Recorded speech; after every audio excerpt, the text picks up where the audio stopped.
Uma garota de moletom tão inocente que comete erros bobos e tem um carisma natural. Mesmo seus inquisidores encerram seu expediente pedindo fotos e vídeos. O Senado Federal, a mais alta cúpula do poder legislativo, foi humilhado por uma influencer. Representantes semi-analfabetos, perguntas ridículas e sem qualquer intuito real de investigação, onde parece até que chamaram a Virgínia para trazer holofotes à CPI, ou seria um palco armado para favorecer as casas de apostas. O que realmente está por trás da CPI das bets?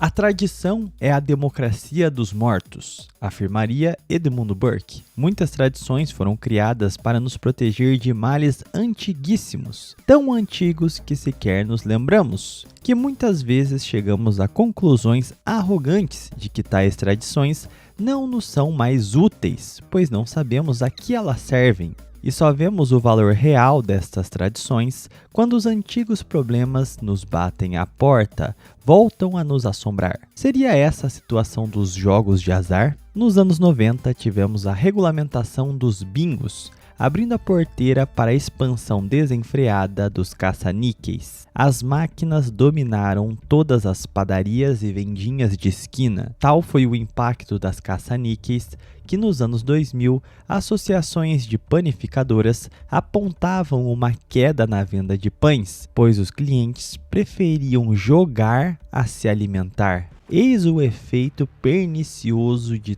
toda forma de jogo de azar. Devido seus efeitos viciantes, os jogos de azar trazem desde efeitos individuais, como o endividamento, aumento do número de divórcios e mesmo a agiotagem, como efeitos sociais coletivos, como a corrupção, a lavagem de dinheiro e o facilitamento da atuação de organizações criminosas. Isso sem falar os efeitos gerais à produção de um país, o desvio de investimentos em atividades produtivas e essenciais para então serem canalizadas para os jogos. Os dados são em si assustadores. Hoje, no que diz respeito apenas aos cenários de apostas, as famosas bets, o faturamento delas gira em torno de 30 bilhões de reais. E por trás de toda essa riqueza sem produção, mais de 40% dos seus apostadores são pessoas endividadas e que antes do hábito nas apostas não eram. E mais de 1/3 dos jogadores são pessoas desempregadas. Ou seja, são pessoas se endividando ou utilizando benefícios assistenciais para engordar os bolsos dos proprietários bilionários destas casas de aposta. Quando analisamos o cenário dos jogos de azar, é ainda pior. Afinal, as máquinas, seja um caça-níquel, seja o tigrinho, são programadas para te fazer perder. No fim, é um jogo de sorte. Sorte para quem é proprietário da máquina. O jogo funciona assim. E tamanha é a cara de pau que, diante do Senado, a Virgínia, ao ser interpelada por um senador, ainda diz que não recebe com a desgraça das pessoas que alicia, que seus bônus dependem apenas do aumento dos lucros da empresa, uma banca que só pode aumentar seus rendimentos arrancando o dinheiro de quem joga. Ou seja, ela fatura sim com a desgraça de quem perde, aliciado por ela. Faz sentido uma população majoritariamente cristã buscar fortuna em jogo de azar? Em partes a situação é causada por uma falta de educação e, mais do que isso, uma falta de catequese, uma vez que o dinheiro amaldiçoado é ilícito aos cristãos. Concluiria São Tomás de Aquino em sua Suma Teológica que o dinheiro é em si estéril, não sendo possível fazer dinheiro com dinheiro, sendo tanto um argumento contra a usura quanto contrária à especulação e à jogatina. São José Maria Escrivá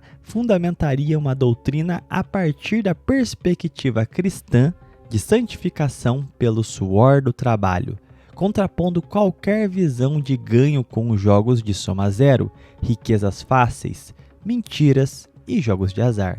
sinônimos. Qual o verdadeiro interesse nos jogos de azar? Porque até mesmo o Senado Federal criou um grande show que serviu para favorecer as jogatinas. A busca é por uma forma de lavar dinheiro sujo.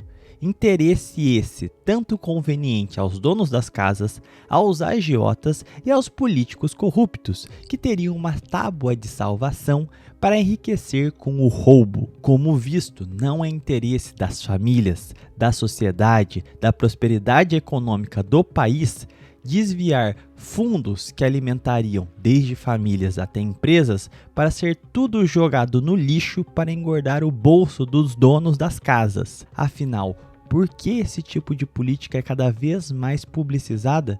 Porque esses negócios escusos parecem até mesmo ter sido promovidos pelo Senado nessa CPI? O circo armado no Senado só desvela a natureza da democracia liberal. Transformar o país num balcão de negócio, onde se atomiza os indivíduos na ilusão de que seu voto o representa de alguma forma, enquanto o poder real se torna cada vez mais distante, dominado por aqueles que detêm o capital, que se deliciam se servindo às custas das classes produtoras. Na prática, a lógica de sufrágio universal, da democracia liberal, da institucionalidade, é uma grande meretriz, onde os representantes eleitos estão lá para atender os caprichos de quem tem dinheiro. O povo que votou nesses senadores que bateram a fotinha com a Virgínia e mudaram a sua perspectiva sobre as casas de apostas e o jogo de azar, eles não estão representando as pessoas que votaram neles.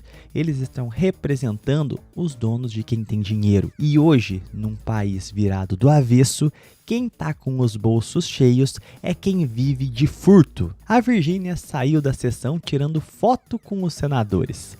O Senado, por sua vez, alavancou as redes e os negócios da influencer, enquanto deu um recado muito claro para o resto da sociedade. Para as massas, que os influenciadores que ganham com a sua desgraça não passam de meras garotinhas inocentes e honestas, que não há problema algum com jogos de azar. E para essa elite usurária que os mantém lá, que faz riqueza na base da espoliação covarde, o sinal foi: continuem, o Brasil é o paraíso dos malandros, a terra daqueles que, se achando espertos por tentar ganhar dinheiro sem trabalhar, cairão como trouxas nos golpes mais declarados. É uma terra onde os miseráveis pensam que são malandros, enquanto vivem como manés. Não joguem jogo do tigre não, é tudo mentira. Se você gostou desse vídeo aqui, eu peço que você deixe um gostei. Se não é inscrito, se inscreva no canal. Chave Pix na descrição do vídeo, caso queira fazer uma colaboração.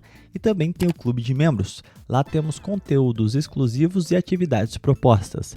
Então, cogite fazer a sua colaboração para nos ajudar a fazer a manutenção das nossas atividades. Eu vou ficando por aqui. Fiquem com Deus. Até um próximo vídeo ou live. Tchau, tchau.